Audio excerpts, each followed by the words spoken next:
বরিশালে খাল পরিচ্ছন্নতা কার্যক্রম শুরু হচ্ছে আজ সকাল 7টা থেকে নতুন বাজার মোড়ে শুরু হওয়ার কথা রয়েছে অভিযান। বিস্তারিত জানাতে সেখান থেকে যুক্ত হচ্ছেন সহকর্মী ফেরদৌস সোহাগ।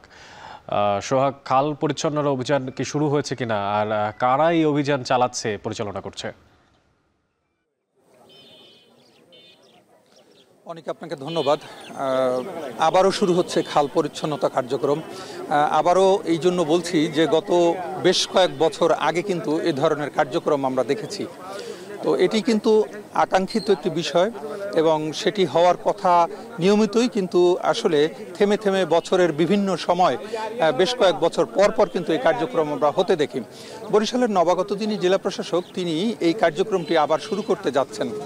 আজ থেকে শুরু হয় কার্যক্রম, চলবে খাল পরিচ্ছন্নতা অভিযান হিসাবে এটিকে বলা হচ্ছে। সম্প্রতি সারা দেশের যে পরিস্থিতি, এই পরিস্থিতির অংশ হিসেবে কিন্তু বরিশালেও নতুন একজন জেলা প্রশাসক যোগদান করেছেন। তিনি স্থানীয় যারা রয়েছেন তাদের সঙ্গে কথা বলে সিদ্ধান্ত নিয়েছেন যে আজ থেকে কার্যক্রম শুরু হবে, অর্থাৎ জেলা প্রশাসনের উদ্যোগেই কিন্তু এটি করা হচ্ছে। এই কার্যক্রমে স্বেচ্ছাসেবী সংগঠনগুলো অংশগ্রহণ করছে।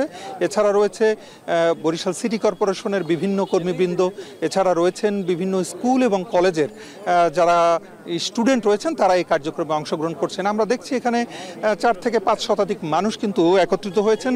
এছাড়াও স্থানীয় এলাকার জনসাধারণ যারা আছেন তারাও কিন্তু রয়েছেন। একটা জিনিস জানিয়ে রাখে যে এখন থেকে ঠিক 8 বছর আগে সাবেক জেলা প্রশাসক ডক্টর গাজী সাইফুজ্জামান তিনি এই কার্যক্রমের শুরুটা করেছিলেন। তার সময় কিন্তু আমরা যেটা দেখেছিলাম যে কয়েক হাজার মানুষ বিভিন্নভাবে বিভক্ত হয়ে কার্যক্রমটি করেছিলেন এবং তখন যতটা হয়েছিল তিনি কিন্তু মোটামুটি একটি কাজ বেশ ভালোভাবে এগিয়ে নিয়েছিলেন।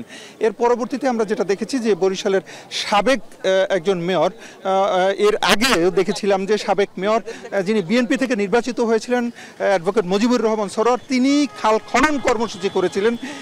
সাবেক মেয়র শ্রেণিয়াবাদ সাদেক আবদুল্লাহ, তিনি খাল খনন কর্মসূচিতে অংশগ্রহণ শুরু করেছিলেন। এছাড়া আরেকজন যিনি বরিশালের পানি সম্পদ প্রতিমন্ত্রী ছিলেন, এবং বরিশালের সংসদ সদস্য ছিলেন জাহিদ ফারুক শামীম, তিনিও কিন্তু এই কার্যক্রম শুরু করেছিলেন। আমরা এই কার্যক্রমগুলো শুরু হতে দেখেছি, কিন্তু শেষ আর কারো পক্ষে করা হয়নি।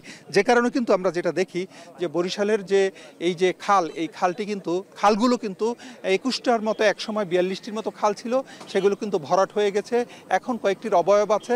একটা সময় যে খালগুলো ছিল সেগুলো ভরাট হয়ে যাওয়ার কারণে কিন্তু বরিশাল নগরীতে আমরা যেটা দেখি যে বৃষ্টির অল্প পানি হলেই কিন্তু বরিশাল নগরী ডুবে যায়। এর সমস্যার সমাধানে কিন্তু এই উদ্যোগটা নেওয়া হচ্ছে। এতটুকুই ছিল বরিশাল থেকে যে খাল পরিষ্কার কার্যক্রম শুরু হচ্ছে, তার সর্বশেষ তথ্য। বরিশালে খাল পরিচ্ছন্ন কার্যক্রম শুরু হচ্ছে আজ থেকে, সে বিষয়ে সবশেষ জানানোর জন্য আমাদের সঙ্গে যুক্ত ছিলেন সহকর্মী ফেরদৌস সোহাগ।